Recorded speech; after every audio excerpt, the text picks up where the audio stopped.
Sakina.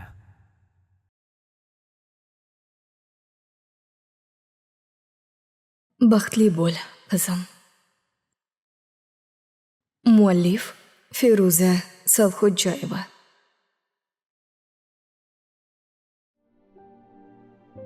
Ana va flyagani qara, dedi yigit usti yopilmagan o'choq yonini ko'rsatib. Qiz idishning ostida qolgan bir cho'mich suvni cho'michga soldi. Amallab yuzini yuvgan bo'ldi. Yigit uzatgan sochiqqa yuzini artgisi kelmadi. Ko'ngli tortmadi. U hovliga nazar tashlab yuragi uvushdi.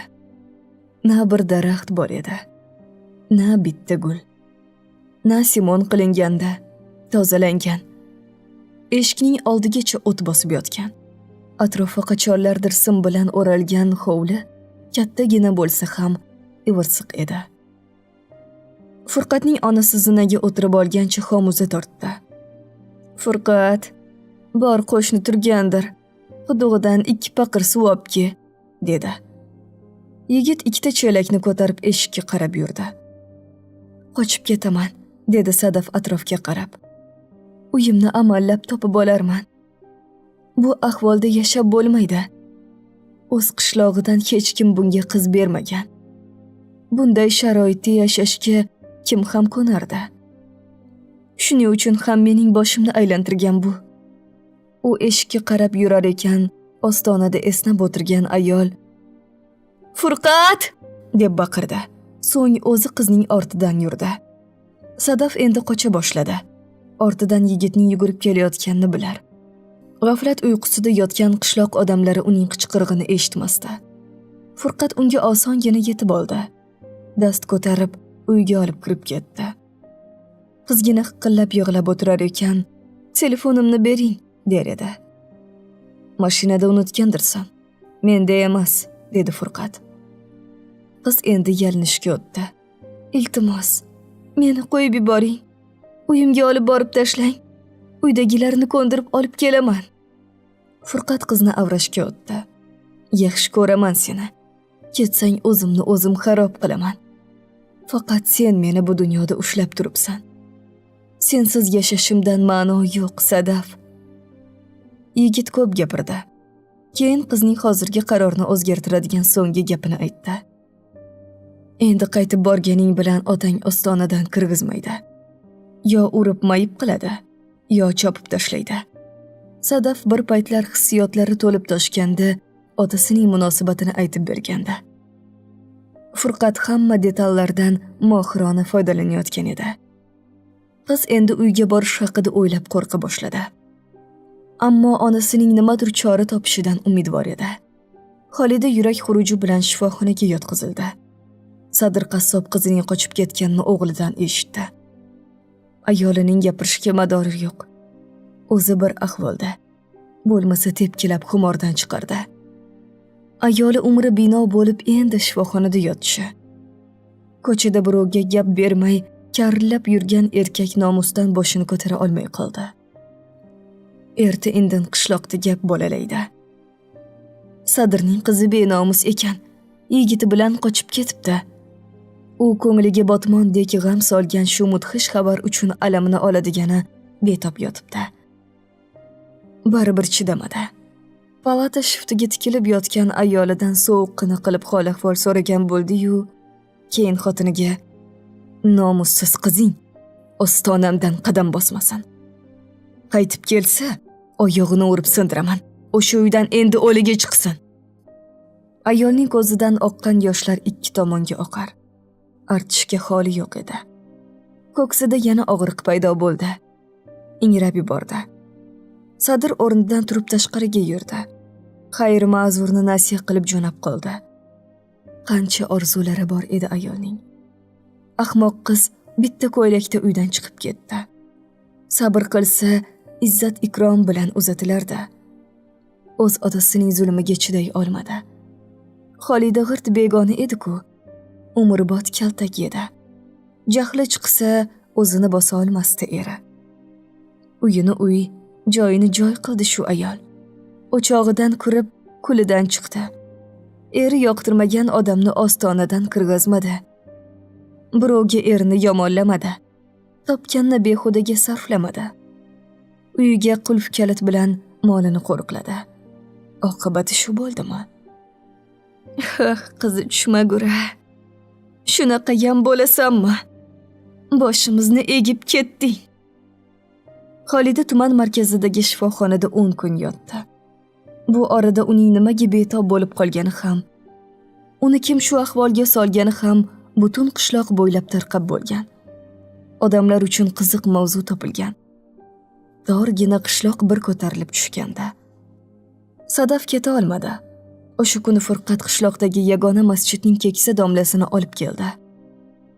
Chol yigitning sharoitini, yoshini bilgani uchun ham rahim shafqat qilib nikoh o'qib ketdi. Sadaf taqdiriga ko'ndi. Ishni atrofni, uylarni tozalashdan boshladi. Hovli joylar o'tlardan tozalanib, epaqiga kelib qoldi. Eshik deraza romlarni yaxshilab yuvdi, idishlarni tozaladi. Chelakdan tortib chovgimgacha kul bilan ishqalab yuvdi. Uylar ko'tarilib tozalandi. Shunda bir narsaga juda ham achindi. Onasi bechora unga atab ko'rpacha-ko'rpalar qavitgan. Eng sara matolar, tayyor ko'ylak lozimlar sotib olganda. Qani endi shularni berganda? Gilamlar xarid qilgan edi. Sochiqlar, choyshaplar. Essiz. U beg'am, betashvish qaynonasiga qaragan sari onasini eslardi. Har eslaganda yuragi o'rtanardi. U Furqatni yaxshi hayot qurishga ishontira boshladi. Uning to'yiga atab yig'ib yurgan pulining bir qismiga to'shak, choyshap, ko'rpacha, ko'rpa, yostiqlar xarid qilindi. Bitta kichikroq gilam ham oldilar. Keyin ikkisi ariq ochib, gul, ko'chatlar ekdilar. Keyin quduq chiqartirdilar. Quduqqa motor ham soldilar. Suv keldi-yu, borliqqa jon bitdi. Endi Toshbuviga ham ish topilganda. Kunduz kunlari chiroq kelgan vaqt uzun rezina ichak bilan ekinlarni sug'orib olar edi. Derazalarning singan ko'zi olib tashlanib yangilandi. Eshik romlar och rangga bo'yaldi. Uylar oqlandi. Furqat Sadafdan kuch olayotgan. Uyiga fayz kirgan sari o'zi ham xursand bo'lib borayotgandi. O'choq boshining usti hovli adog'ida yotgan eski shifrlar bilan yopilib, tandir o'rnatildi. Birinchi kun olov yoqildi tandirga. Obdon qizdirildi. Ertasi non yopildi. 6 dona non. Furqat ishdan kelganda butun hovlini anvoyi is tutganda. U to'g'ri tandir tomon yurdi. Sadaf non uzayotganda. U bir lahza ayoliga tikilib turdi-da, onasidan ham iymanmay uni dast ko'tarib oldi. Keyin chirpirak qilib aylantira boshladi. Toshbuvi, "Yiqitib qo'yma, yiqitasan", deb chirqillar, ammo bolasining qilig'idan zavqlanardi. Bilasanmi, mana shu holatni bir umr orzu qilganman. Ayolim bo'lsa, tandirda issiq non yopsa deganman.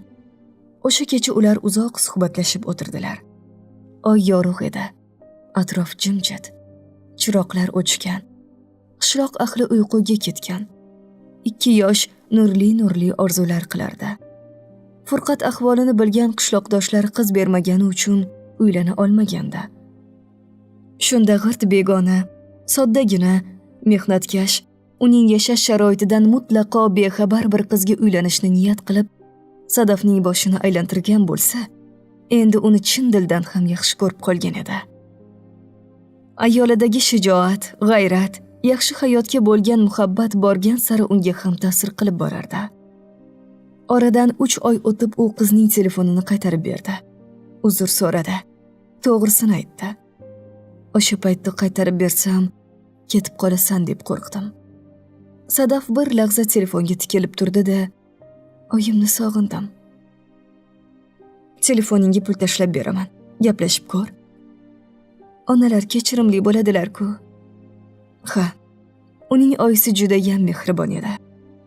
Bo'lmasa, otasidek odamga chidashning o'zi bo'ladimi? U Furqatning uyida yashab keta olishiga sabab bo'lgan narsa otasining zulmidan qutulgani deb hisoblardi. Yangi xonadonida sharoit bo'lmasa ham zulm yo'q edi. Och bo'lsa ham tinch edi. Kam kiysa ham minnatsiz edi. Har lahzada kaltak yeb qolishdan hadiksirab yashash yo'q edi. Otang kelyapti desa, Azroil kelyapti qabilida qabul qilinadigan qo'rquv yo'q edi. Qaynonasining birov bilan ishi yo'q. Sadaf bilan o'rni alishib qolgandek. Uydagi saranjomlik uchun kelin ko'proq harakat qiladi. Taomlar ham uning qo'li bilan totliroq. Furqat qo'li kalta bo'lsa ham hayot uchun harakat qilgan edi. Uylanish uchun yillar davomida pul jamg'argan. Qo'lidan kelgancha harakat qilgan edi. Sadaf keldi-yu, hammasi o'zgarib ketdi. Go'yo yigit ichida allaqanday kuch yashirinib yotgan edi-yu, endi bir sabab bilan yuzaga chiqqanda. Kuzga borib hovlini gir aylantirib terak ekdilar. Bu bir tomondan to'siq vazifasini bajarsa, ikkinchi tomondan tekin daromad edi. O'zimiz issiqxona quraylik. Men ham yordam berardim, dedi qiz bir kecha suhbatlashib o'tirganlarda.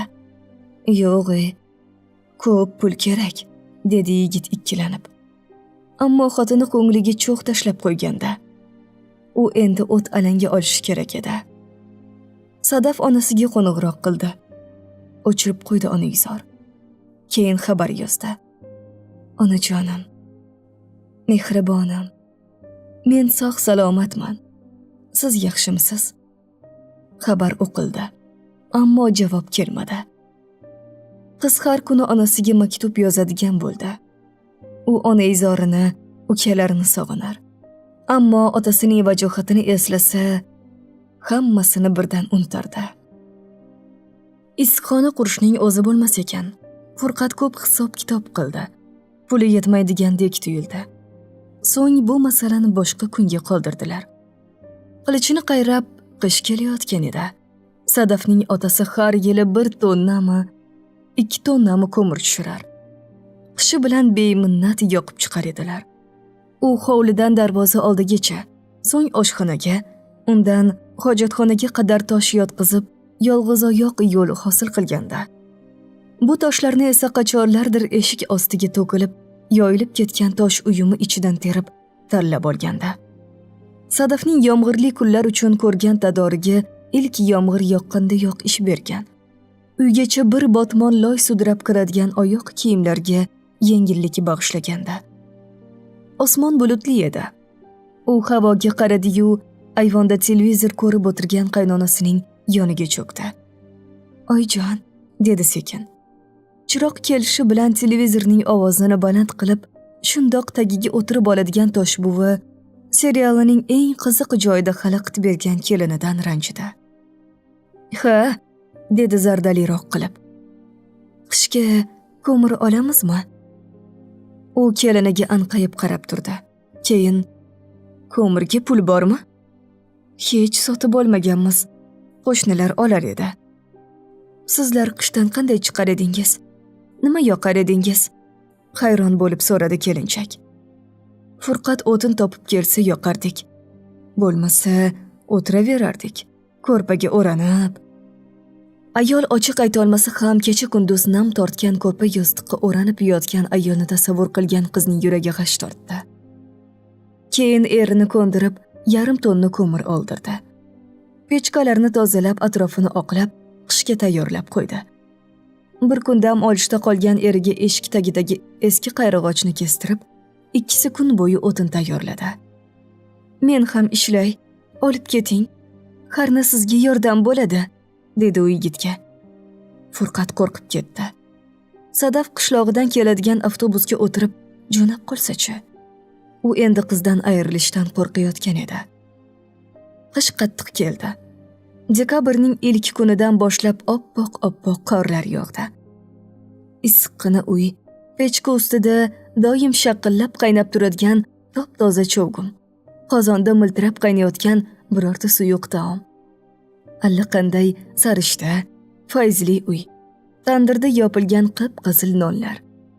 Furqat ayoli kelgach, haqiqiy baxt ta'mini totib ko'rayotgan edi.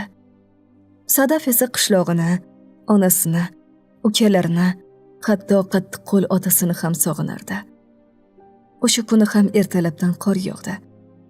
Kelinchak Furqatni ishga kuzatdi, keyin qor kuradi. Kalishi qorga to'lib, qo'llari qizarib ketdi. Ertalabdan televizorni vang'illatib o'tirgan qaynonasiga qarab, jonsarak onasini esladi. Ko'z yoshlari quyilib kela boshladi. Beixtiyor burchakka o'tib, onasiga qo'ng'iroq qildi. Telefon uzoq chaqirdi. U intiqlik bilan kutdi. U endi umidini uzganida narigi tomondan javob keldi. Sadaf, bolam. Oyi, oyijonim. Hayqirib yubordim deb o'yladi qiz. Aslida esa ovozi zo'rg'a chiqqanda. Yaxshimisan, qizim? Ajab. Onasining ovozi o'zgarib allaqanday ingichkalashib qolganda. Oyi, ovozingiz boshqacha bo'lib qolibdi, dedi Sadaf xayolga kelgan birinchi gapni aytib. Sen ketgach, kasal bo'lib qoldim. Kechiring, oyi. O'zing yaxshimisan? Qishki ust-boshing bormi, bolam? Qorning to'qmi? Uylaring issiqmi? Sadaf ko'z yoshini ichiga yutib zo'rg'a gapirdi. Yaxshiman, ona. Sizni sog'indim. Aftidan onasi yig'layotgan edi. Ovozi battar o'zgarib ketdi. Dadam sizni xafa qilmayaptilarmi? U mening gunohimga sizni jazolamadimi demoqchi edi, ayta olmadi. Odam o'zgararmidi, bolam? O'sha otang. Mayli, omon bo'lsinlar. Sen o'zingni ehtiyot qil. Biror yangilik bormi? Onaizor sekin so'radi. Yo'q, oyi. Ko'ngli o'ksidi uning. U shu hayotga rozi bo'lgan. Endi boshqa ayollar kabi u ham har oy bir yangilik bo'lishini intiqib kutayotgan. Ona bo'lishni istayotgan edi. Qor yog'ib turar. Sadaf na sovuqni, na qorni his qilar. Mehriboni bilan yig'lab gaplashardi. Hovlida ko'rinmagani uchunmi yoki xayallab qolganigami, ostonada Toshbuvi ko'rindi. Kelinining onasi bilan gaplashayotganini ko'ngli sezdi. Qizg'andimi, g'ashi keldimi, qaytib ketishidan qo'rqdimi? Ostonadan turib baqirdi. Kelin! Sadaf onasi bilan xayrlashar ekan, endi har kuni qo'ng'iroq qilaman. So'nggi qushdek yengil bo'lib, qaynonasining oldiga oshiqdi. Labbay, oyijon. Toshbuvi issiqqina uyda o'tirgancha televizorda ketma-ket berilayotgan reklamalarni kuzatar ekan. Ovqat pishmadimi? Deb so'radi, nima deyishni bilmay. Sadaf yarimta no'xat solingan sho'rvaning bir maromda qaynashini biroz kutib turdi-da, keyin 1 soatlarda tayyor bo'ladi. Toshbuvi uning kim bilan gaplashganini so'ragisi keldi. Bilgisi keldi, ammo jur'ati yetmadi. Kelini kelgan shu qisqa muddatda ko'p yaxshi sharoitlar yaratilganda. Ajabki Toshbuvi buni tan olgisi kelmas. Xuddi bir umr shu sharoitda yashab kelayotgandek tez ko'nikkan edi. Kelini tayyor dastyor, oyoq qo'li chaqqon, tili shirin va ayol nomini izohlab bera olmaydigan darajada boshqacha. Farosatli. Xolida asta-sekin oyoqqa turdi. Nachora. Hayot davom etadi. Odamlar ham gapira charchadi. Qishloqda Bashir do'konchining kelini boshqa birov bilan gaplashib yurgani, eri esa tutib olib, otasining uyiga olib borib tashlagani haqida yangi gap chiqdi-yu, Sadaf mavzusi o'z-o'zidan eskirdi. Sadir qassob yana asl holiga qayta boshladi. Faqat Xolidaning kasal bo'lgani qoldi. Endi u sal og'irroq ish qilsa, yuragi bezovta qilar. Avvalgidek chopqillab keta olmasdi. Ichi g'ayratga to'lgan ayol emasmi? Bir joyda o'tira olmas. Hamon kalla pochayu hasibga buyurtma olar. Endi o'g'illarni uylantirishni niyat qilib sep jamg'arardi. Har safar Sadafning qo'ng'iroqlariga javob bermoqchi bo'lar edi-yu, xuddi ortidan eri kelib qoladigandek bir xavotir ko'ngliga kelib qolar. O'zini ayardi. Sog'lig'i batamom yaxshi bo'lib ketmagani uchun turmush o'rtog'i bilan murosa qilib yashashga majbur edi. Qassob ertalab kimningdir bo'rtoqiga boqilgan molini so'yib berish uchun ketayotganini, kechroq qaytishini aytib, do'konni Nosirga topshirib chiqdi. Qori bo'ralab yog'ar. Ayol qizini o'ylardi. Qalin, issiq kiyimlari bormikin? Qorni to'qmikin? U ayvonda telefoniga tikilib o'tirar ekan, birdan qizi qo'ng'iroq qilib qoldi. Sog'inchdan yuragi potirlab ketdi. keyin o'zini bosib gaplashdi. Xayriyat, hammasi joyida ekan. Qizginasi sog'-omon yurgan ekan. Onaizorning ko'ngli o'rniga tushganda. Qish tugab bahor keldi. Sovuqlar chekinib, qir-adirlar yashnab qoldi. Kechagina ko'ziga befayz ko'rinayotgan hovli yashillikka burkandi. Sadaf Furqatni ishga solib, yonida o'zi turib yer o'ya boshladilar. Tosh buvi ham bekor turmaydi. Tuproq ichidan chiqqan toshlarni, cho'plarni, yelim qog'ozlarni teradi. Kelinidan o'rganib, cho'pni o'tinga, toshni toshga, yelim xaltani tutantiriq uchun oshxona burchagidagi turadigan qopga joylaydi. Hasharchilarga choy damlaydi. Hovlida ish qaynaydi. Bahor necha yil mudrab yotgan bu xonadonga ham uyg'otuvchi shamollarni yetaklab kelganda. Hovlining bir qarich yeri qolmadi. Kuzda ekilgan teraklar osti kuzda va bahorda qayta yumshatilgani hisobigami 1,5 metrlar bo'lib qolgan. Yashil to'n kiyib olgancha qo'shnilar tomonga jonli devor vazifasini o'tab bergan edi. Furqat dangasaroq, ko'proq Sadaf ishlaydi. Tosh buvi tushlikka ugra tayyorladi. Sadaf qayta-qayta rahmat aytib ichadi. Qatiq bo'lganda edi, deydi Furqat. Tosh buvi, qatiq otliqqa yo'q-ku, bizga yo'l bo'lsin. Qishloqda sigiri bor xonadon yo'q hisobi. Yem-xashak jamg'aradigan yerlar ham kamayib ketdi, dedi. Sadaf ovqatdan so'ng bo'shashib qoldi. Charchoq o'z kuchini ko'rsatganda. Furqat aka, buzoqi bo'lsa olib bering. Po'choq berib bo'lsa ham boqib olaman. O'zimiz sigir qilamiz. Har kuni qaymoq yeysiz. Sut, qatiq bo'ladi. Ortsa sotamiz. Tappisi tayyor o'tin bo'ladi. Sotsang pul, so'ysangiz go'sht, dedi shijoati bilan. Furqatning yuzi yorishib ketdi. Oila a'zolari o'tirib hisob-kitob qildilar va pul jamg'arishga kelishib oldilar. Sadaf bilan birga hayot kirib kelgan hovli joylar yaraqlar. Bir paytlar singan ko'ziga yostiq tiqib qo'yilgan deraza oynalari bahor oftobida quyoshning aksini qaytarib yaraqlab turardi. Darvozagacha yovvoyi o't bosib yotgan hovlilar gulzorga aylangan. Rayhonu jambil, ukrobu kashnach, ko'k piyozu rediska barglari yashnab yotar. Nariroqda esa polis mahsulotlari uchun qator ariqlar ochilgan. Oshqovoqdan tortib bodring urug'igacha sepilganda. Eng nimjon, eng arzon mevali daraxt ko'chatlari sotib olinib, bo'sh joylarga ekildi. Necha yildan buyon hech narsa ekilmagan tuproq mo'jiza ko'rsatib, ko'chatlar bir yildayoq bo'y cho'zib qoldi. Oradan yana 1 yil o'tib ketgan edi. Sadaf hamon ota uyiga bormagan. Ammo endi onasi bilan telefonda video qo'ng'iroq orqali gaplashar edi. Ba'zan Sadaf telefon ekranini yoqib qo'ygancha tomorqada o't yular yoki ko'katlarni sotuvga tayyorlab ip bilan bog'lab o'tirar. Onasi ham hasib solibmi yoki u yig'ishtiribmi suhbatlashardi. Oradagi xafagarchilik ko'tarilgan. Ikkisi ham taqdirga tan bergan edi. Xolida Sadir qassobga har zamonda qizi haqida eslatib qo'yar. Uni kechirishini iltimos qilar. Erning qoshlari uyilib jahli chiqa boshlasa, darrov mavzuni boshqa tomonga burardi. Buzoq sigir bo'ldi, bolaladi va bu xonadonga ham oqlik kirib keldi. Endi Sadafning yumushi ko'paygan. Tong sahardan kechgacha tinim bilmas. Yoshgina kelinchak yaxshi yashash uchun harakat qilar. Hayot uchun kurashar edi. Sigirning suti mo'l edi. Uyga baraka kirdi. Sadaf darvozaga sut qatiq bor deb yozib qo'ydi. Xaridor ko'pligidan ba'zi kunlari o'ziga ham suti yetmay qoldi oilaning. Dasturxonda shirmoy kulchalar, saryog'u qaymoqlar, shirguruchlar paydo bo'ldi. 1000 so'mlab pul jamg'ara boshladi kelinchak. Sigir chindan ham oilaning baqqoli edi. U sotilgan sutning pulidan atiga bir qismini jonivorning yem-xashagiga sarflardi. Qo'shni ayollar Tosh buvining keliniga havasi ortib borardi.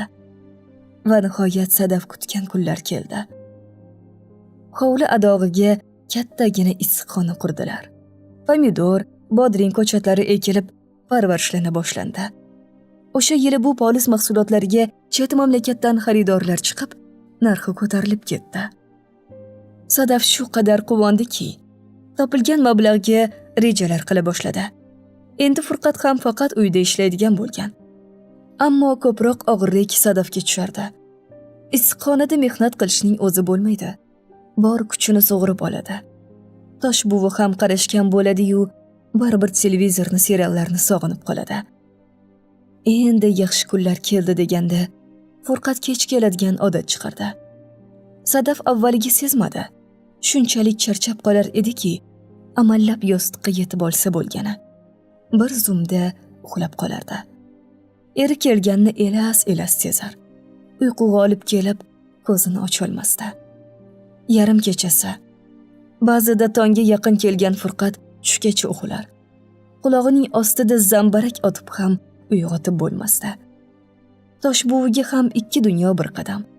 Dunyo yumushiga qo'l siltagan. Uning yagona tashvishi, qo'rquvi chiroq o'chib qolmasa bo'lgani. Shu hadik bilan qadrdon qahramonlarni kuzatar. Rost yolg'on voqealarga birdek ishonib, hayratlanib o'tirar. Ba'zan qorni ochgani uchungina o'rnidan qo'zg'alar edi. Sadaf tong qorong'usida turdi.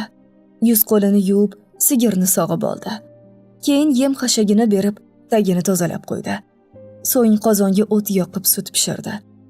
Hovlilarga suv sepdi, supurdi. Bahor tongi iliq, rohat baxsh edi. Kecha non yopgani uchun bugun tandirga o'tin qalamadi. Uydagilar uyg'onguncha issiqxonaga bir kirib chiqdi. Tong yorisha boshlaganda u bir dunyo yumushni to'ndirgan. Vujudida esa bir yengillik bilan keyingi ishlarga shay bo'lib turardi. Furqat nonushtaga turmadi. Turolmadi. Tosh buvi uydan esnab chiqib keldi. U keyingi 2 yilda birdan to'lisha boshlagan. Harakati battar susayib, had esa xomuza tortadigan, tepsa tebranmas ayolga aylanib borardi. Hozir ham yuzini yuvishga erinib, Sadafni chaqirdi. "Kelin!" Sadaf chaqqon kelib, yaraqlab turgan obdastadan qaynonasining qo'liga suv quydi. Keyin yoshgina o'rik shoxiga ilingan toza sochiq tutdi. Keyin qaynona kelin choy ichdilar. To'kin dasturxon, arzon bo'lsa ham toza idishlar, qalingina ozoda ko'rpachalar, qattiqqina bo'lsa ham toza yostiqlar bilan fayzli edi uy. Tushga yaqin Furqat uyg'ondi. Iliq suv hozirladi Sadaf.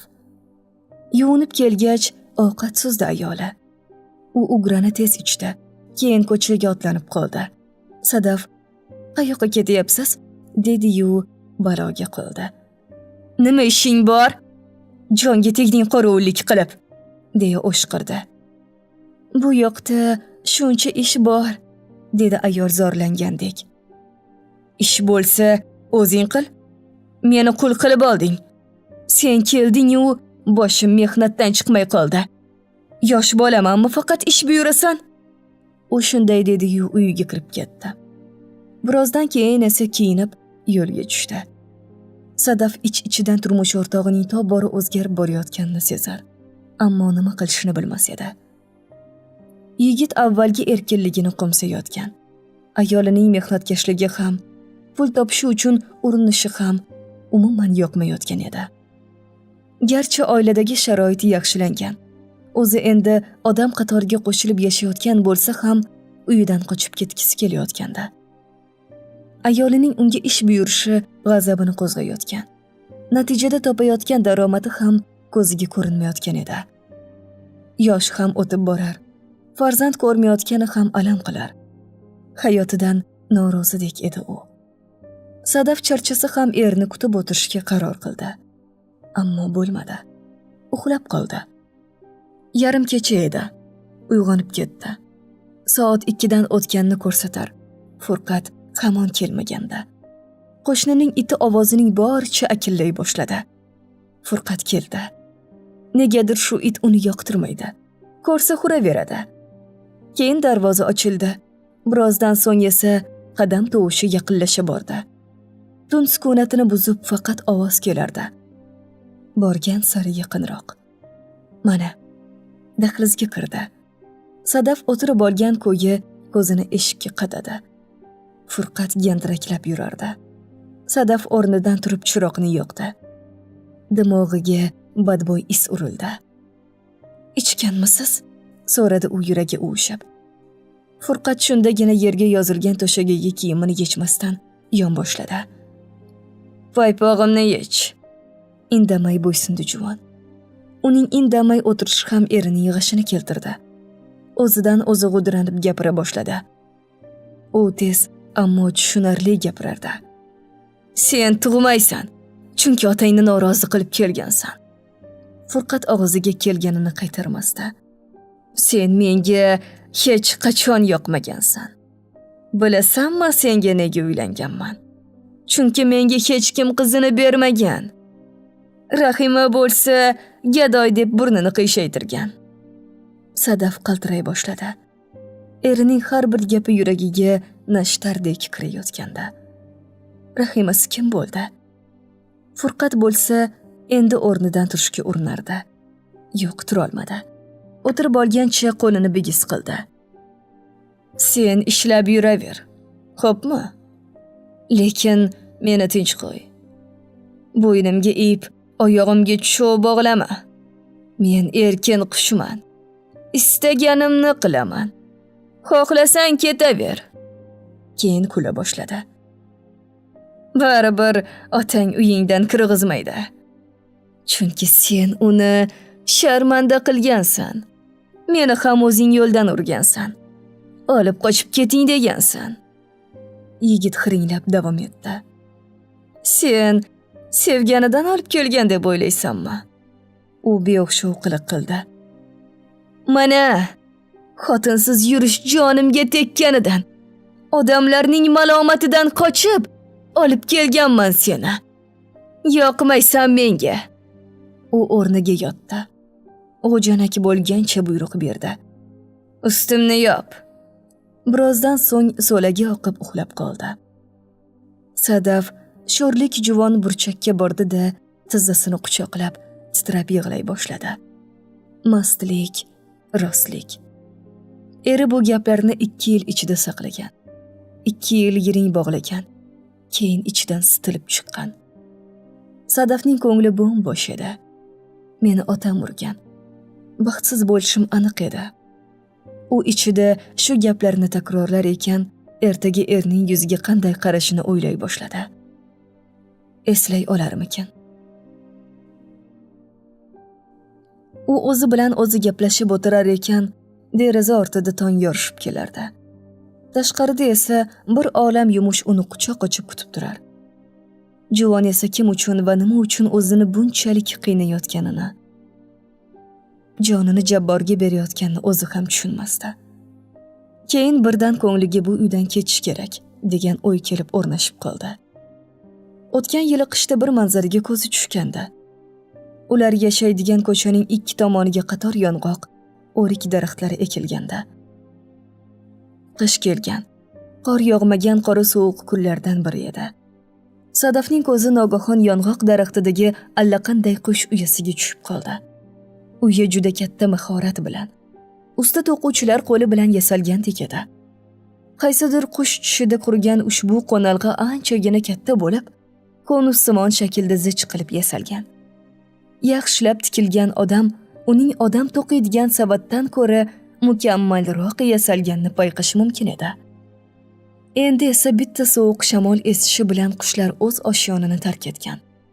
Xuddi yaproqsiz qolgan daraxt kabi bu in ham huvillab yotardi.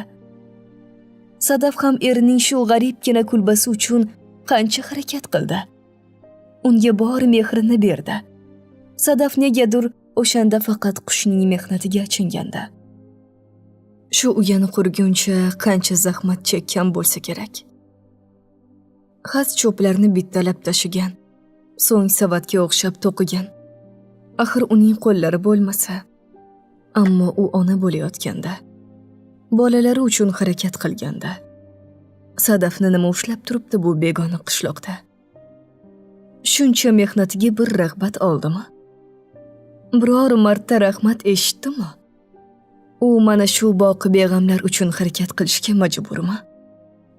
O'ylovsiz bitta harakat uchun endi bir umr shunday yashaydimi? Sigir og'ilni boshiga ko'tarib baqirardi. U o'rnidan turishga majbur bo'ldi. Keyin xuddi hech narsa bo'lmagandek kundalik tashvishlarga sho'ng'ib ketdi. Furqat hamma ishni ayoliga tashlab, cho'ntagiga pulni solgancha ko'chadan beri kelmaydigan bo'ldi. Bora-bora Sadaf ham ko'ndi. Uni o'z holiga qo'ydi. Kuchi yetgancha o'zi harakat qilar. Eri bor pullarni olib ketsa ham indamasdi. Uning bitta iltifotini kutib yashaydigan bo'ldi ayol. Yana qish kelganda o'tin, ko'mirni omborga g'amlab qo'ydi u. Ko'chaga to'kib ketilgan ko'mirni chelaklab tashib, har birini qora yelim xaltaga bitta yoqishlik qilib, bo'lib solib chiqdi. Bir kunlik mehnat edi bu. Yoz bo'yi sariyog'larni eritib, shisha bankalarni va yana bitta sirli chelakni to'ldirdi. Qurtlar xaltalarga joylandi. Pomidor va sabzavotlardan salat, tuzlamalar tayyorlab, bankalarni qatorlashtirib tashladi. Qo'shnilari keltirgan mevalardan murabbolar yopdi. Pomidor, qovun, olxo'ra, shaftoli qoqilarini piyozdan bo'shagan qoplarga to'ldirib, ustunga osdi. Go'shtlar tuzlanib qotirildi, uning ichiga solib qo'yildi. Rayhon va yalpizlar quritilib, mo'jaz idishlarga solindi. Yoshgina juvon xuddi kayvoni keksa ayollardek pishiq, ro'zg'orbob edi. Qor bo'ralab yog'adigan qish kunlari uning kichkinagina oilasida hamma narsa badastir bo'lgandi. U meva qoqilardan bir hovuchdan olib, tozalab yuvdi-da, televizor qarshisida o'tirgan qaynonasining oldiga olib keldi. Indamay shaftoli qoqiga qo'l uzatdi ayol. So'ng rahmatni nasiya qilib og'ziga soldi. Xuddi shu payt darvoza ochilib, qo'shni ayolning qorasi ko'rindi. Tosh buvi norozi to'ng'illadi. Shu oy sari ham kirgani katak topolmaydi. Eng qiziq joyga kelganda, dedi u ekrandan ko'zini uzmay. Sadaf mehmonni quchoq ochib kutib oldi. Qaynonasining oldiga ko'rpacha soldi. Keyin shundoq yerga dasturxon yozib, unga ham quruq mevalardan keltirdi. Aftidan qo'shni ayol katta bir yangilik bilan kelgan edi. Sadaf ularni xoli qoldirdi. Patnis tayyorladi. Issiqqina choy damlab kirarkan, ichkaridan kelayotgan ovoz beixtiyor qulog'iga chalindi. "Ey, qayoqqa ham boradi? Otasi uyiga qo'ymaydi borgani bilan. Yo'qlovchisi bo'lmasa." U gap o'zi haqida ketayotganini sezib qolganda, indamay kirib qo'lidagilarni dasturxonga joylab, indamay ortga qaytdi. Sadaf ziyrak edi. Demak, nimadir bo'lgan. U tushlikka taom tayyorlash uchun faqatgina usti yopilgan oshxonaga o'tdi. Kartoshka qovurmoqchi bo'ldi. Qattiq hayajonlanar, qo'rqayotgan edi. Ayni ovqatini dimlayotganda qo'shni ayol tashqariga chiqdi. Qaynonasi shundoq ostonada xayrlashib qo'ya qoldi.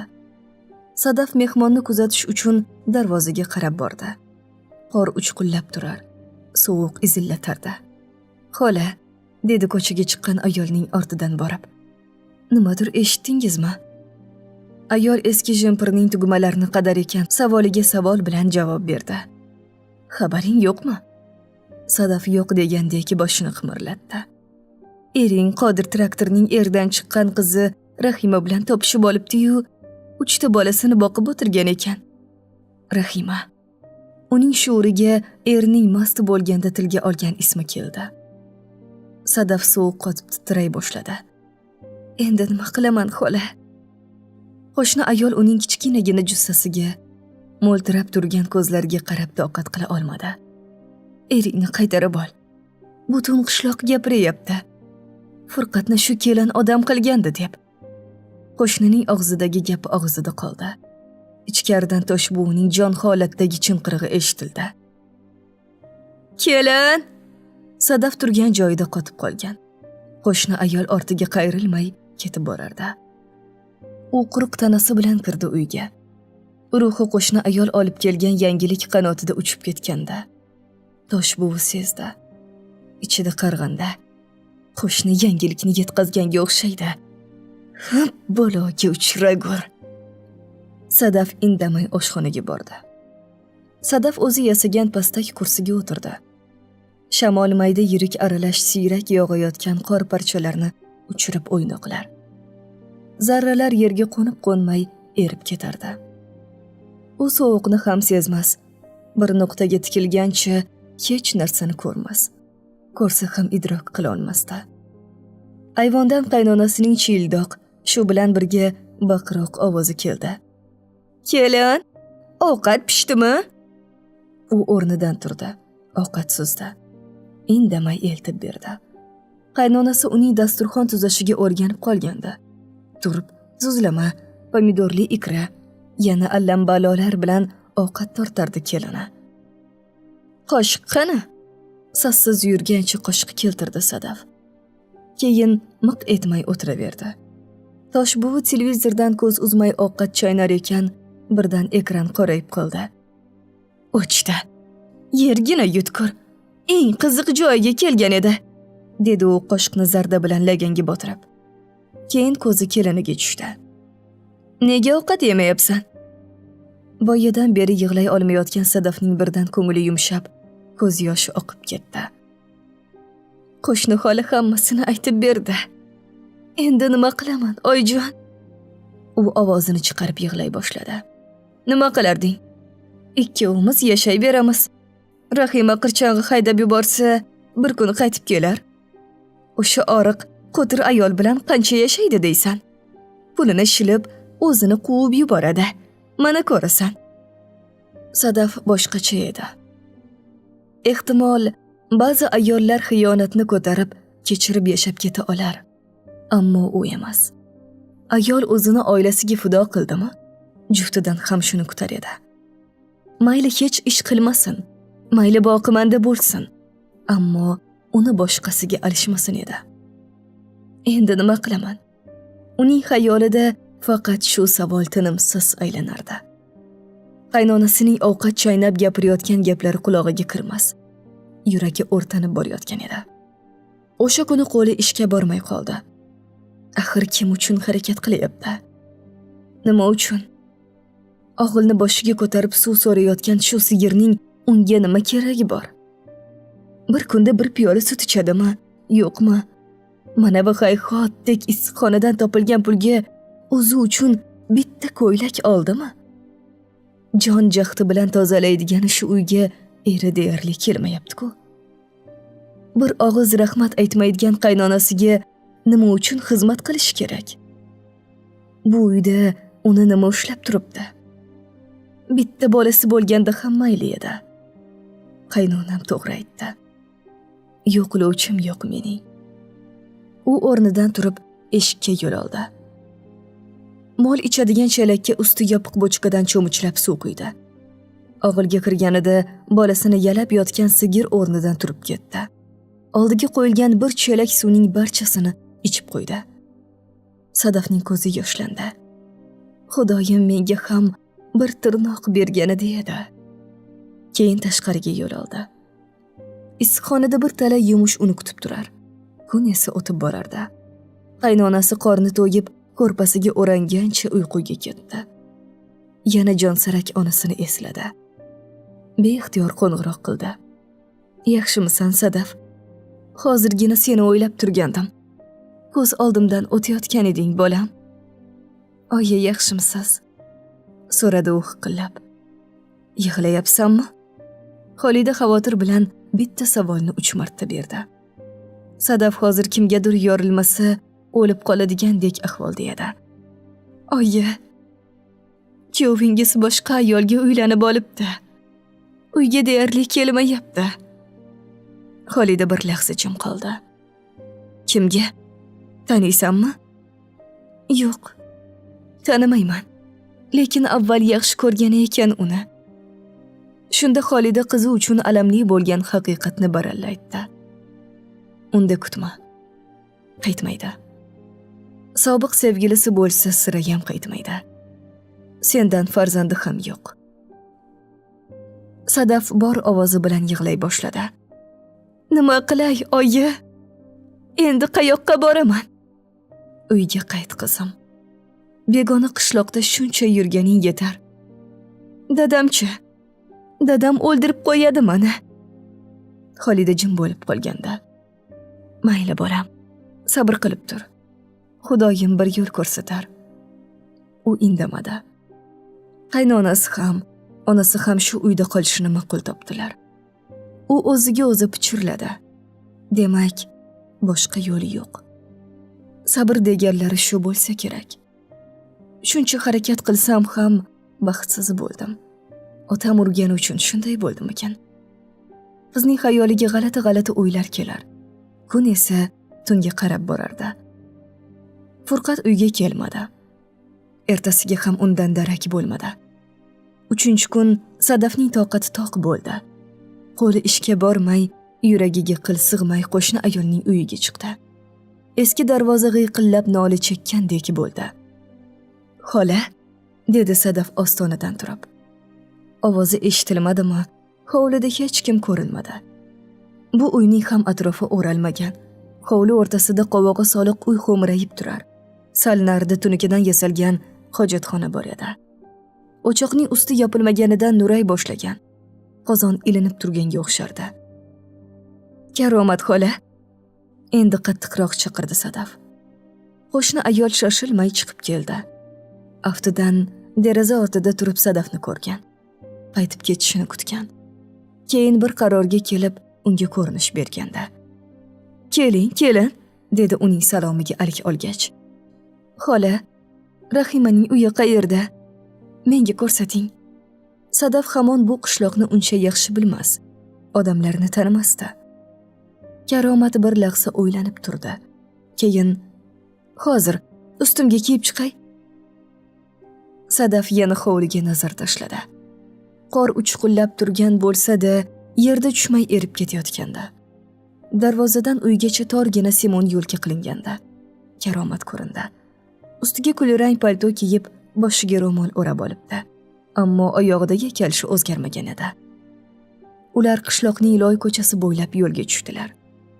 "Men uyiga kirmayman. Ko'zdek qo'shnim. Uyat bo'ladi. O'zing tushunasan. Uyini uzoqdan ko'rsataman.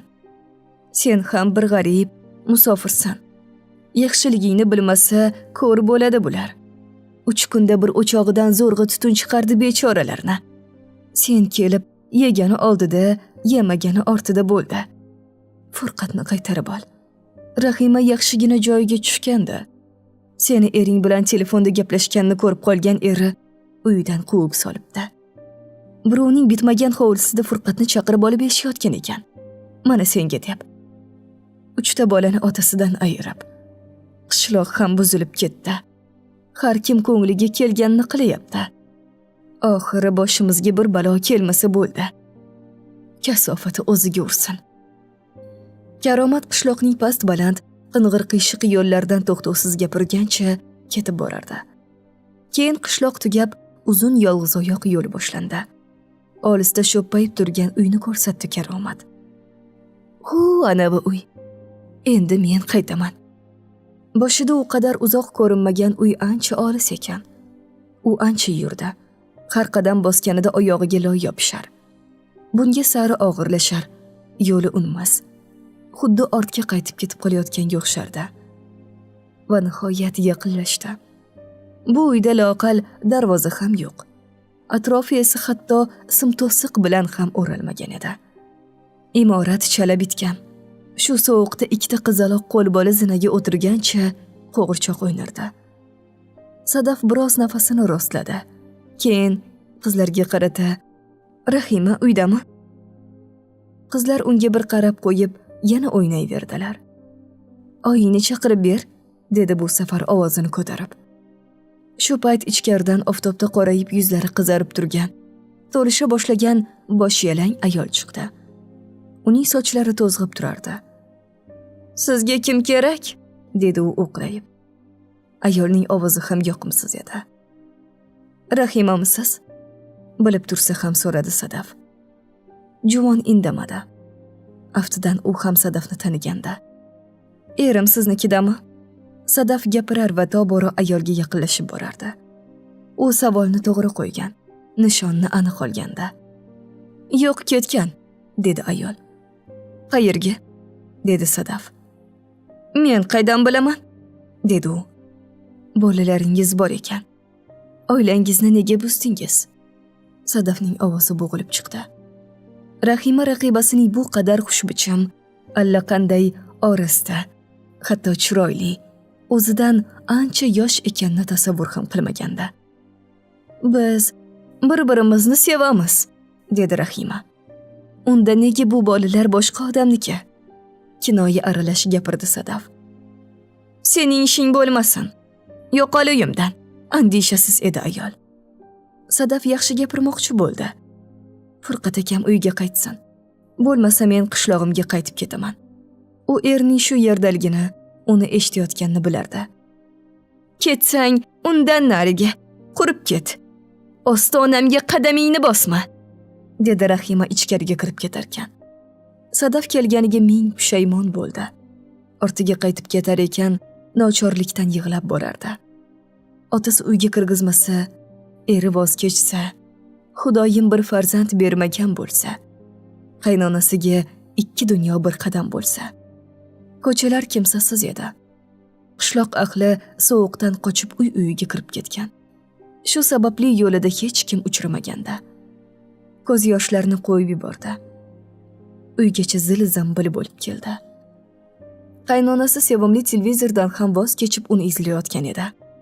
Darvoza oldida duch keldi. Qayoqqa ketib qolding? U endi dardini aytmoqchi, ayolni quchib yig'lamoqchi edi. Toshbuvining qornim ochib ketdi. Haliyam ovqat bermading, degan iddaosi to'xtatib qoldi. Tirikmisan, o'likmisan demaydi. Qorni to'q bo'lib, chiroq o'chmasa bo'ldi. Dunyoni suv bosib ketsa ham bu odamga baribir, dedi u ichida. Keyin boshidagi ho'l bo'lib ketgan ro'molni yechdi. Kalishining loyini avval cho'p bilan yaxshilab tushirdi. Keyin tog'oraga muzdek suv solib tozalab yuvdi. Ko'ngliga qil sig'mayotgan bo'lsa ham tabiatidagi ozodalikmi, bolaligidan paydo bo'lgan ko'nikmamidi, top-toza kalishni ostonaga qo'yib, keyin ustidagi qalin nimchasini yechdi. So'ng boyadan beri izidan yurgan Toshbuviga kechagi taomni isitib berdi. Bir kosa ovqat uchun ham o'choqqa o't yoqdi. Choy quydi. Keyin o'choqning boshidan jilmay sho'rvaning qaynab chiqishini kutdi. So'ng katta kosani to'ldirib suzib berdi. Qutidan non oldi, choy damlab berdi. O'zing yemaysanmi? Boshini chayqadi u. Yo'q. Issiqxonaga yo'l oldi. Shu payt darvozaning ochilgani eshitildi. Ortiga o'girilishga ulgurmay kimdir sochidan tortdi. Keyin yuz ko'zi aralash tarsaki tortdi. U loy yerga quladi. Ko'zini arang ochdi. Furqat. Yigit uni tepkilay boshladi. Sen kaltak yeb o'rgangansan. Xumor qildimi? Mana senga. U har tepganda shu so'zlarni qaytarardi. Toshbuvi zinada turib olgan. Bir qo'lida qoshiq. Negadir ikki qulog'ini mahkam berkitib turardi. Furqat ayolini kaltaklab, tepkilab charchadi chog'i, loyga qorishib yotgan juvonning oldiga cho'kkaladi. Uning ko'zlari Sadafni olib qochib kelayotgan chog'idagi nigohini eslatib yubordi. O'shanda bejiz qo'rqmagan ekan juvon. Furqatning ichida yovvoyi bir maxluq yashirinib yotgan ekan. Menga qara. Yashasang, tinch yashaysan. Bo'lmasa, bundan battar qilaman. Yana o'sha uyga qadam bossang, o'zingdan ko'r. O'ligingni itlarga yediraman. Ketsang ketaver. Talog'ing o'zing bilan, dedi. So'ng qanday kelgan bo'lsa, shunday ortiga qaytdi. Toshbuvi sekin zinadan tushib keldi. Loyga qorishib yotgan kelinini turishiga yordamlashar ekan. Yashamagur Rahimani oldiga borganmiding? Sadafning hamisha orasida yuradigan uzun sochlari loy edi. Vujudidagi zirqirayotgan og'riq bilan issiqxonadan uzoqlashdi. Hamisha suv to'ldirib qo'yadigani katta qozonning tagiga olov yoqdi. Amallab bosh ko'zini yuvib oldi. Keyin toza kiyimlarini kiyib uyga kirib ketdi. Onasiga qo'ng'iroq qildi. Hech kim ko'tarmadi. Joni og'rib turgan bo'lsa ham loyga belangan kiyimlarini yuvdi, dorga ildi. Bir lahza arqonga tikilib turdi. Ko'z yoshlari to'xtab qolgandi uning. Qo'li ishga bormay qolgan. Shu kungacha anduhlarni unutishga yordam bergan ishlash hissi uni tamomila tark etgandi. kech tushdi. U dordan qurimagan qirlarni olib uyga olib kirdi. Pechka yonidagi stol suyanchig'iga tashladi. Keyin yana tashqariga chiqdi. Kir iladigan arqonni pichoq bilan kesib oldi. Og'ilda yelini sutga to'lgan sigir og'riqning zo'ridan baqirar edi. Rahmi keldi. Sut sog'adigan chelagini qo'liga oldi. Bir qo'lida arqon, birida chekkasiga sariyog' yopishtirilgan chelakni ko'tarib og'ilga kirdi. Xaloskorni ko'rib bir mo'rab qo'ydi sigir. Buzoqni idirib sut sog'di u. Chelak to'lib borar. Ayoldan badam og'il ustunlarga qarab qo'yardi. Chelakni ko'tarib molxonadan chiqarkan telefoni chaqirdi. Onasi jon holatda javob berdi. Oyi, u endi gap boshlamoqchi edi, onasi yig'lay boshladi. Sho'rimiz qurib qoldi qizim. Dadangni oyog'ini kesib tashlashdi. Nega? Nima bo'ldi? Ancha oldin birovning buqasi suzib yuborgan. Oyog'i yaralanganda. E'tibor bermay yuravergan. Otang bechorani qand kasali bor ekan. Shungacha ham bilmaganmiz bolam. Gangrena bo'lib ketibdi. Kesmasa zahar tanaga tarqab ketar ekan. Sadaf umrida birinchi marta otasiga achindi. Oyi, men uyga boraman, dedi. Xolida sho'rlik, kela qol bolam. Tog'dek otang bir ahvolda yotibdi. Sadaf o'z dardini aytishga imkon qoldirmagan onasidan sira ranjimadi. Hamon bir qo'lida turgan arqonni otib yuborib uyga kirdi. Qaynonasi shom qorong'usida yo'q ko'rpaga kirib olgandi. U hamma pullarni sumkasiga joyladi. Issiq kiyinib, telefonni xaltasiga soldi. Keyin uydan chiqib ketdi. Xufton kirgan. Oy to'lgan bir tun edi. Sadaf Karomat xolaning darvozasini taqillatdi. Baxtiga ayolning o'zi chiqdi. U oy yorug'ida kelinchakning momataloq bo'lib ketgan yuzini ko'rib, boshini egdi. Urmay qo'li sinsin bolam. Seni men yo'ldan ozdirdim. Tinchgina o'tirgan eding. Adolatsizlikka chida olmadim. Nima qilay? Sadaf boshini sarak-sarak qildi. Bo'yniga og'riq turdi. Yuzini burishtiribroq gapirdi. Xola, uyimga ketyapman. To'g'ri qilasan bolam. Ota-onangning oldiga bor. Qishloqdan bir taksi topib bersangiz. Iltimos, otamning mazasi yo'q ekan. Karomat uni yetaklab bitta mahalla nariga olib bordi. Haydovchi endigina uyiga kelgan ekan, Karomatning taklifini rad etdi. Ertaga kiraga chiqishim kerak. Dam olmasam bo'lmaydi, deya uyiga kirib ketmoqchi bo'ldi. Amaki, menga bir kunlik topadigan pulingizni ayting. Hoziroq to'layman. Ertaga bo'lsa dam olasiz, dedi Sadaf. So'ng sumkasidan bir dasta pul olib uzatdi. Charchoq ko'zlari ochilib ketdi kirakashning. Hozir mashinani olib chiqaman, dedi u. So'ng kirib ketdi. Ichkaridan avval motorning tarillagan ovozi eshitildi. So'ng o'zi ko'rindi. Sadaf mashinaning burchagiga joylashib olgancha oynaga qarab ketar. Ammo ko'zi hech narsani ko'rmasdi. 3 yil oldin shu qing'ir qiyshiq ko'chalardan ming xavotir, mitti bir umid bilan shu qishloqqa kirib kelgani. Taqdirini o'zi hali tanib ulgurmagan begona bir yigitning qo'liga ishonib topshirib qo'ygani. Keyin uning yashash sharoitini ko'rib, boshini olib qochib ketgisi kelgani.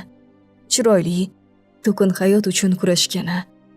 Og'zi oshga yetganda burni qonagani yodiga tushib, to'lib, to'kilib yig'lab borardi. 3 yil ko'rmagani onaizorni mahkam quchishni, qadrdon qishlog'ining obod ko'chalarini yana ko'rishni, ukalarni bag'riga bosishni o'ylab entikib qo'yar.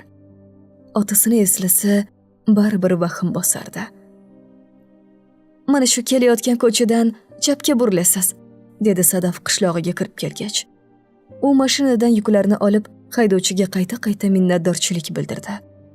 Keyin bolaligi o'tgan darvozaning eshigiga qo'l yubordi. Ochiq ekan. To'g'ri uyga qarab bordi.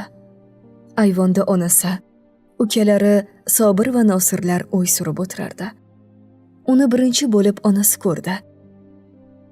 Voy, Sadaf bolam, yuzingga nima qildi? O'rnidan turgan Xolida qizi tomon yurdi.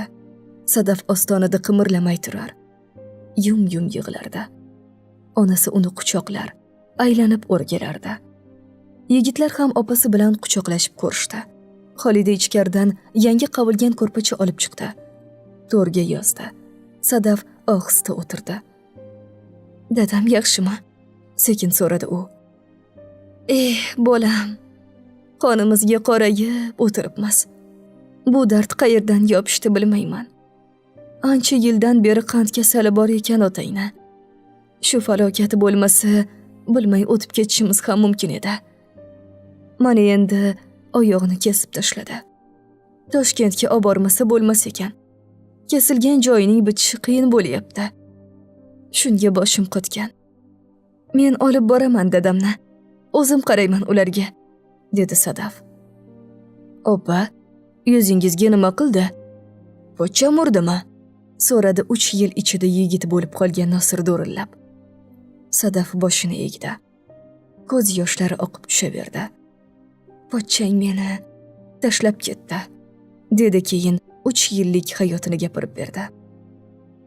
Shundoq ham dunyosi qorong'u bo'lib turgan oila a'zolariga Sadafning qaytib kelishi dard ustiga chipqondek bo'lganda. Dadam urgani uchun u bilan qochib ketgandim. Kaltak yeb o'tish peshonamda bor ekanmi? Furqat ham o'lasi qilib kaltakladi. Keyin uyga qaytishga majbur bo'ldim. U yerda tayoq yedim nima? Bu yerda yedim nima? "Yig'lamang opa", dedi Nosir. "Biz ulg'aydik. Sizni kaltaklatib qo'ymaymiz endi. Dadam bizni ham ko'p urgan, tepgan. Qo'li qattiq edi. Hatto bir marta pichoq otib yuborgan. Chap berib qolganman." Gapning davomini Sobir ilib ketdi. "Meni bo'lsa, mol bog'laydigan qalin arqon bilan savalagan edi. Necha kungacha og'riq azobini tortganman. Endi ulg'aydik, Xudoga shukr. Siz o'zingizni ko'p ayblamang. Odam jonidan o'tsagina bir qarorga kela oladi. Mayli, nima bo'lsa ham shu bizning otamiz. Ha, dadamiz tezroq tuzalib ketsin", dedi Nosir so'ng davom etdi. "Siz ham ketmang, opa." Sadaf yig'isini to'xtata olmadi. Bu ko'z yoshlar yillar davomida yig'ilib qolganda. Sadir qassobni Toshkentga olib ketadigan bo'ldilar. Sadaf viloyat markazidagi shifoxonaga yetib kelganida ertalabdan boshlangan qo'rquv butun vujudini egallab olganda. 3 yil bo'ldi otasini ko'rmaganiga. Shu odamning boshini egib zulmidan qochib ketganda. Mazluma bo'lib yashash taqdirida bor ekanmi? Ro'shnolik ko'rmadi. Zulmning boshqacharoq ko'rinishiga duchor bo'ldi. Otasi bir shapaloq urgan bo'lsa, bunisi tahqirlab, tepkilab tashladi. Mazax qildi. Sadaf yashamoqchi, yaxshi hayot kechirmoqchi edi. Qadriga yetmadilar. U 2-qavatdagi kiraverish peshtoqiga jarrohlik bo'limi deb yozilgan tor yo'lakdan ketib borar ekan, qattiq hayajonlanardi. Otasi yotgan eshikni avval ohista taqillatdi, keyin qo'rqibroq kirdi.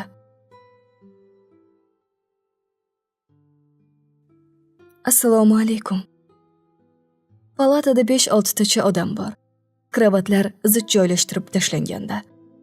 U beligacha ko'rpa yopilgan, rangi dokadek oqarib, ozib ketgan otasini zo'rg'a tanidi.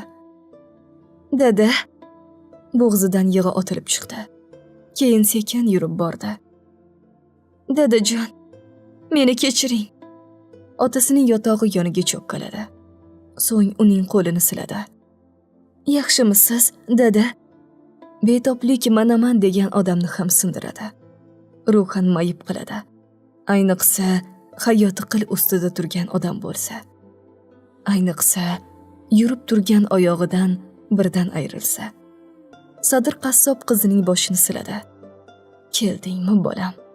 "Keldim, dadajon. Sizni o'zim Toshkentga olib boraman. O'zim parvarish qilaman. Yaxshi bo'lib ketasiz", dedi u yig'lab. "Xudo xohlasa", dedi Sadir qassob ovozi chiqib chiqmay.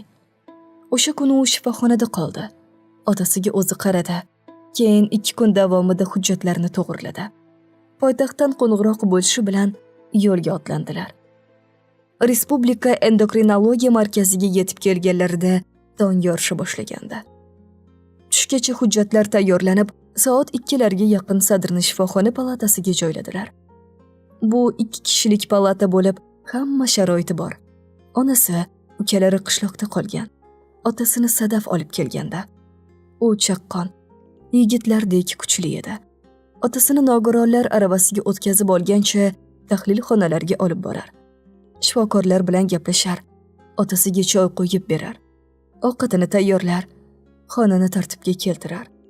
Bir dam tinim bilmasdi. Ham xonasi Abdug'ani aka ham ayoli bilan yotar.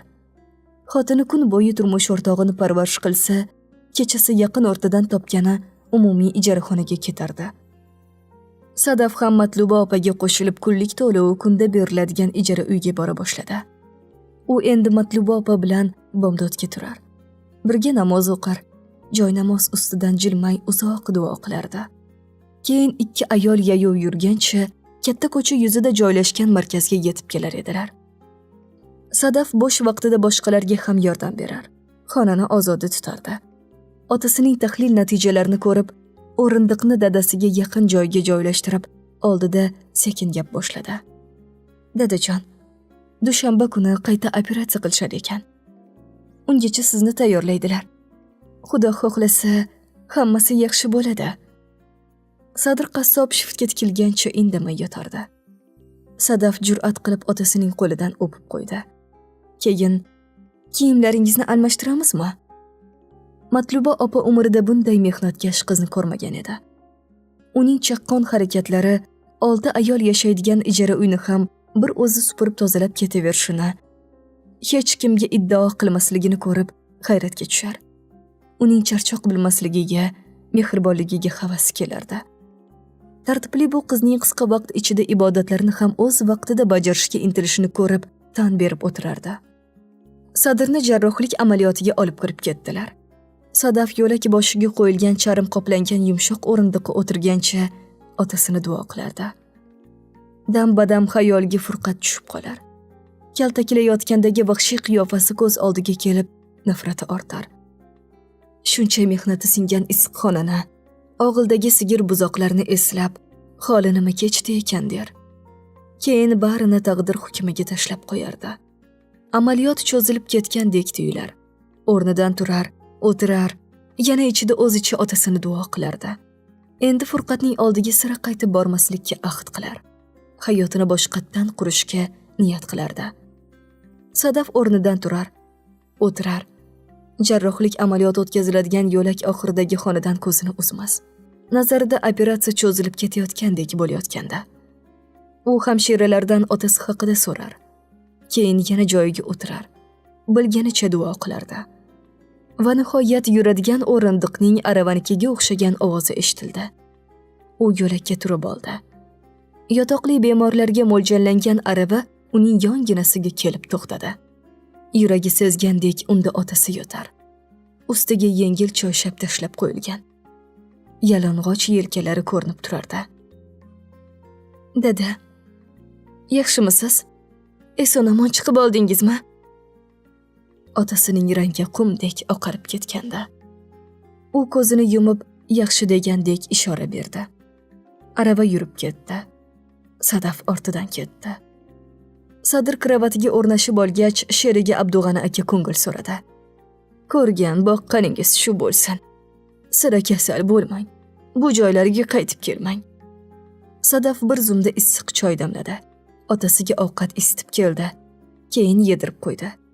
Matluba opa bilan Abdug'ani aka necha kundan beri qizni kuzatib o'tirar ekan, hayratda qolardi. Ajoyib qizingiz bor ekan. Alloh umrni ziyoda qilsin. Bizda 3 o'g'il, qizi yo'q. Hech o'ksimas edim. Qizingizni ko'rib, sizga havasim keldi. Qiz bola chindan ham mehribon bo'lar ekan, dedi Abdug'ani aka. Gapni Matluba opa davom ettirdi.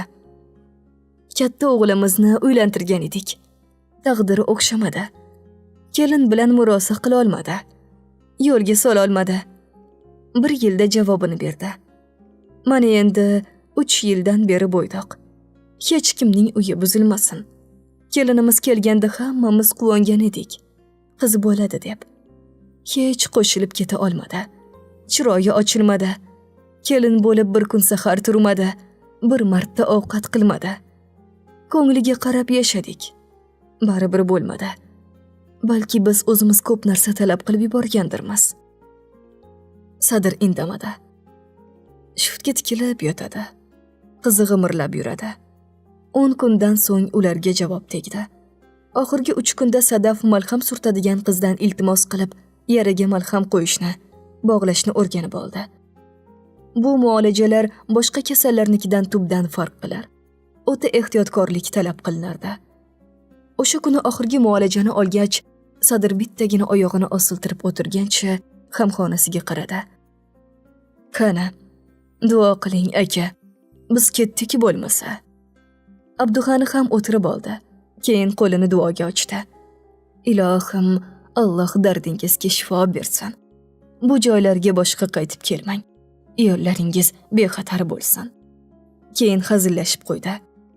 "Qizim ketib qolsa, biz nima qilamiz? Tayyor dastyor edi. Endi kim doriga borib keladi? Kim choy qo'yib beradi? Sizlar ham tez kunda sog'ayib chiqib ketasizlar." Tabassum qildi Sadaf. Matluba qizni quchoqladi. Yuzlaridan o'pib xayrlashdi. Sadaf otasiga keltirgan olma, anor va boshqa mevalarni Matluba opaga tutqazdi. "Ermak qilarsizlar." U avvaldan gaplashib qo'ygan mashinasiga boshqa odam oldirmadi. Otasini avaylab joyladi-yu, qishlog'iga olib ketdi. Toshbuvi kun yoyilib ketganda turdi. Sigir og'ilni boshiga ko'tarib bo'kirar. Buzoq mo'rar. Nonushta tayyorlanmagan. Ko'cha eshik ochilib yotardi. Qorni ochqab ayvonga chiqdi. Undan o'choq boshiga o'tdi. Sut pishirilmagan, choy qo'yilmagan. Undan issiqxonaga o'tdi. Hech kim yo'q edi. Shunda birdan kecha Furqatning xotinini o'lasi qilib tepkalagan esiga tushib qoldi. Ketib qolgan bo'lsa-ya, go'rga ketadimi? Otasi uyga kirgizmaydi borsa ham. So'ng ovozining boricha baqirdi. "Kelin! Kelin!" Javob bo'lmadi. Tayyor xizmatkori bo'lgan birovning bolasi kelganidan buyon ilk marta qoshiga yugurib kelmadi. Sigirning jon achchig'ida bo'kirishdan bezor bo'lgan ayol noiloj sut sog'adigan chelakni qo'liga oldi. Keyin buzoqni arqondan bo'shatdi. Buzoqcha onasining yeliniga yopishdi. Qorni to'yganini bilmaydigan buzoq onasini uzoq emdi. Toshbuvi harchand tortadi kuchi yetmaydi. Keyin sigirni sog'ishga o'tirdi. Necha yildan beri harakatsiz qolgan mushaklari unga bo'ysunmadi. Qiynalib ketdi. Tavba. Qishloqda o'sgan edi-ku. Sigir sog'ib katta bo'lganda. Endi bo'lsa, qo'llarida kuch qolmabdi. Shunda uning xayoliga odam uzoq vaqt harakatsiz qolsa, keyin o'z holiga qaytmas ekanda, degan o'y keldi va qo'rqib ketdi. So'ng o'zini oqlamoq istadi. "Menga bu sigirning nima keragi bor? Bir piyola sut ichamanmi, yo'qmi?" Sadir qassob uyga qaytgach, Xolida o'g'illarga katta bir qo'chqorni so'yishni, keyin burdalab qishloqdagi yetim yesirlarga tarqatishni topshirdi. Kelguvchilarni eridan uzoqda kutib ola boshladi. Elga gap bermaydigan turmush o'rtog'ining ahvolini birov ko'rishni istamadi. Sadaf har kuni erinmay 3 mahal otasining yarasiga malham bog'laydi. Dorilarni ichiradi, qand miqdorini tekshiradi. Otasi uchun maxsus parhez taomlar pishiradi. Sadir qassob indamay aytganni bajaradi. Ko'p gapirmaydi. Baqiroq odamning birdan indamas bo'lib qolishi ham g'alati bo'lar ekan. Sadaf otasining jim yotishidan siqilar. O'zini aybdor sanar. O'rtada baribir qandaydir muz devor turgandek bo'lardi. Ba'zi-ba'zida Abdug'ani aka qo'ng'iroq qilib qolar. Shunday paytlarda otasining yuzi yorishib ketar. Uzoq gaplashishar. Suhbat oxirida narigi tomon albatta "Sadaf qizim yaxshimi? Salom aytib qo'ying. Matluba opangiz ko'p sog'inyapti" der. Keyin telefonni o'chirardi. Shunaqa paytlarda otasining kayfiyati ko'tarilib qolar. Yana yurib ketishiga ishonardi. Kunlar kunlarni quvib o'tar. Sadaf ham eski yaralarini unutib borayotganda. Xolida hamon jonsarak, hamon mehnatkash. O'g'illari otasining o'rniga qassoblik qilar. Sadaf onasiga ko'maklashar, g'amxo'rlik qilar. Furqatni tobora yodidan o'chirib yuborardi. Toshbuvi sigirni ham, uyni ham eplolmay qoldi. Sadaf ketib olov ham, uydagi hayot shami ham o'chgandi. O'g'li dom-daraksiz ketgan. Kechgacha yem-xashak, suv so'rab bo'kiradigan ona bola sigirga qarash malol kela boshlaganda, u o'ylay Karomatning uyiga chiqdi. Sigirimizni olib chiqib keting. Sog'ib, sutini ichaveringlar. Menga har kuni bir kosa sut, onda-sonda so'ragan paytim qatiq berib tursangiz kifoya, dedi. Karomat indamay rozi bo'ldi.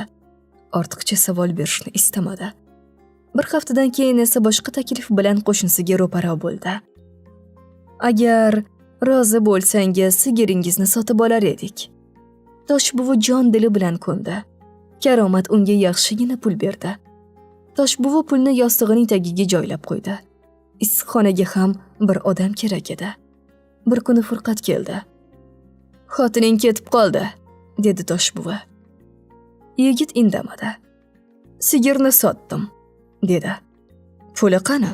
dedi yigit. Toshbuvi pulni qizg'andi, ammo o'g'lining qarashi boshqacha edi. Lattaga o'ralgan pulni uzatdi.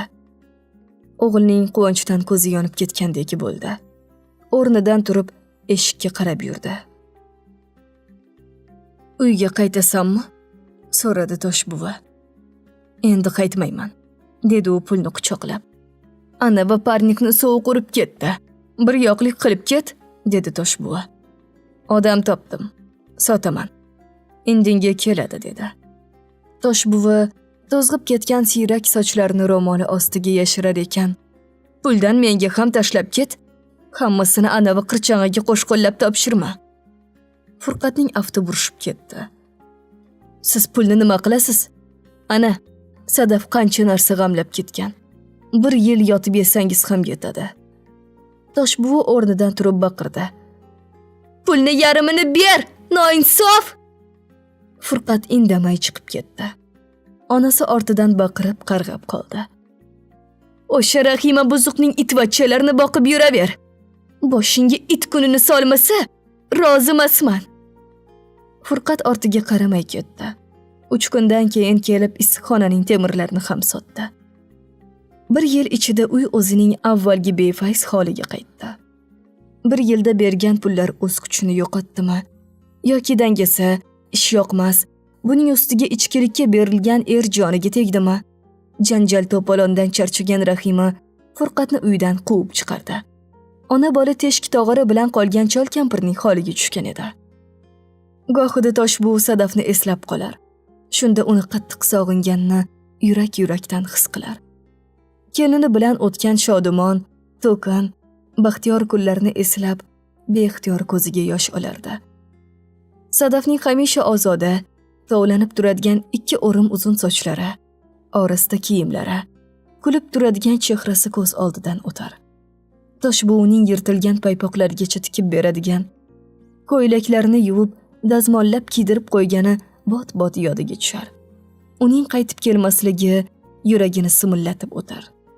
Keyin tushdek o'tdi ketdi bari deb qo'yardi. Furqat har kech ichib kelar. Keyin nam tortgan o'rin ko'rpaga o'rangancha uyquga ketardi. Oradan 1 yil o'tib Sadir qassobning yarasi bitdi. Allohning irodasi, qolaversa Sadafning parvarishi bilan kesilgan oyoqdagi to'qimalar birlashib teri bitgandi. Endi unga protez qo'ydirish kerak edi. Sadaf yana otasini olib Toshkentga otlandi. Abdug'ani aka bilan kelishib olib, yana bitta palataga joylashadigan bo'ldilar. Matluba opa Sadafga yo'l yo'riq ko'rsatar. Tabib emas, boshidan o'tkazgan tabib deganlardek, bu kasallik bilan 10 yillardan buyon kurashayotgan odamning rafiqasi sifatida uning barcha tavsiyalari o'rinli edi. Sadaf, mana bir necha yil bo'ldi. Abdug'ani aka har 6 oyda muolaja oladi. Bittasini o'zimizning tumanda, bittasini Toshkentda. Keyin bemalol yuradilar. Sen ham dadangga ayt. Bu kasal bilan o'ynashib bo'lmaydi. Doimiy shifokor nazoratida bo'lishi kerak odam, dedi u. Ular Toshkent qaydasan deb yo'lga tushdilar. Sadir qassob hamon jahildor, ammo kasallik sabab unda qandaydir ko'ngil bo'shligi, yig'loqlik paydo bo'lgan. Buning ustiga 1 yildan buyon yotig'lik kasal. Toshkent safarini, ayniqsa protez bo'lsa ham oyoq qo'ydirishni eshitib quvonib ketdi. Qiz otasining hujjatlarini to'g'irlab, hamma tahlillarni topshirib, palataga joylab bo'lgan ham ediki, eshik taqillab keyin ochildi. Ostonada Matluba opa turardi. Sadaf quchoq ochib bordi. Assalomu alaykum. Ayol uni mahkam bag'riga bosar ekan, yuzlaridan o'pib, orista sochlaridan silab qo'ydi. Keyin Sadirga salom berdi. Ukam, yaxshi yetib keldingizmi? Sog'ligingiz yaxshimi? Biz ham keldik. Hozir hujjatlarni rasmiylashtirib, akangizni olib kelaman, dedi. Sadirning yuzi yorishib ketdi. O'zingiz yaxshimisiz, opa? Qiynalmay keldingizmi? O'g'lim bilan keldik, Xudoga shukr. Dadasini unga topshirib, sizlardan xabar olay deb yugurib kelaverdim. Sadaf har doimgidek farosatli edi. Matluba opaga choy quyib uzatdi. Tushdan keyin Abdug'ani aka keldi. Uning o'g'li bo'ylari baland, yarashiqli kiyingan, yuzi qandaydir issiq qarashlari beg'ubor yigit ekan. Sadir bilan qo'shqo'llab ko'rishdi. U 2-3 kun otasining holidan xabar olib turdi-da, keyin qishlog'iga ketdi. Sadir qishlog'iga protez oyoq bilan qaytdi. Sekin-asta yurishni mashq qilib, keyin hassa yordamida bemalol yurib ketdi. Hamon uning hamshirasi, shifokori Sadaf edi. Oradan 3 oy o'tib Sadafga olmaliqdan sovchi keldi. Kuz bor tarovatini, ko'rkini namoyish qilishga kirishgan edi. Daraxtlardagi rang-yorang yaproqlardan zebolangan hovli, yaraqlagan deraza oynalarida raqsga tushayotgan oftob shu'lasi, yengil shamol dimoqqa olib kelayotgan issiq non u go'shtli somsa isi taralib turgan musaffo havo Abdug'ani aka va Matluba opalarni mahliyo qilib qo'yganda. Mehmonlar izzat ikrom bilan kutildi. Sadir qassobning kayfiyati a'lo bo'lib, mehmonlarga qo'y so'ydirdi. Keyin qo'rga siq terib kabob terishdi. Nosir mehmonlarni ziyoratga olib chiqib ketdi. Paytdan foydalangan Sadir Sadafni yoniga chorladi. Qizim, o'tgan ishlar o'tdi. Menda ham ayb bo'lgan. Senga nisbatan shafqatsizlik qildim. Gunohimga yarasha jazo ham oldim. Yosh bo'lganman, ahmoq bo'lganman. Hayot o'zi tarbiyalab qo'yar ekan. Bolam, hech bir ota o'z qiziga yomonlikni ravo ko'rmaydi. Og'zi kuygan qatiqni ham puflab ichadi.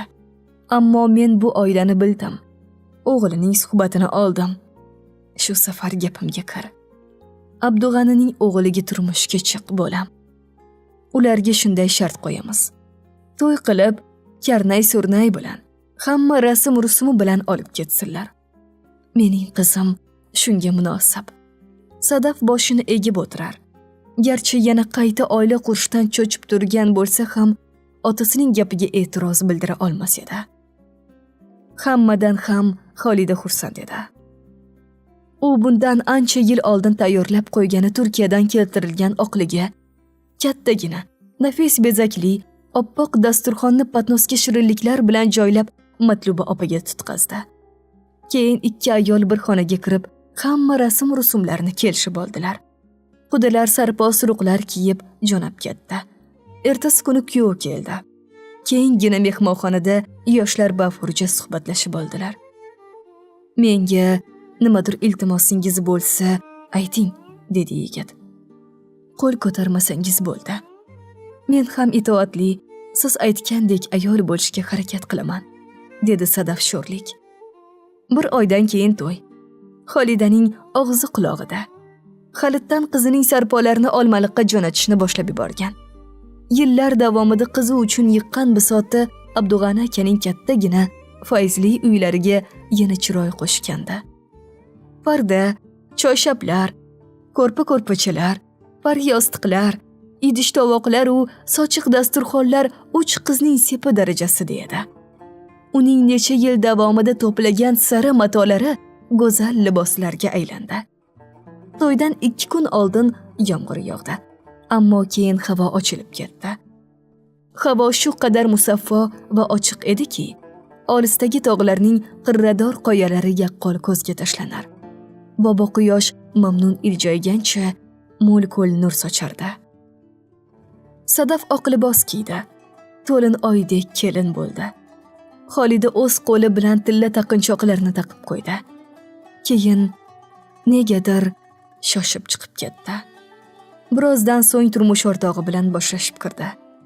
Sadir qassob stulda o'tirgan qizining oldiga kelib, hassasini stul suyanchig'iga tirab oyog'ida tikka turdi. Sadaf ham o'rnidan turib ketgandi. Otasi ikki qo'li bilan qizining chakkasidan tutib, 50 bor peshonasidan o'pdi. So'ng qo'lini duoga ochdi. Baxtli bo'l, qizim. Hovliga mahalla bolalari yugurib kirdi. Kuyov kelyapti! Kuyov kelyapti! Bolakaylarning qiyqirig'ini karnay-surnay sadolari bosib ketdi. Biz ham Sadafning baxtli bo'lishiga ishonib qolamiz. Axir uni padari buzrukvori otasi duo qildi. Muallif Feruza Salxo'jayeva.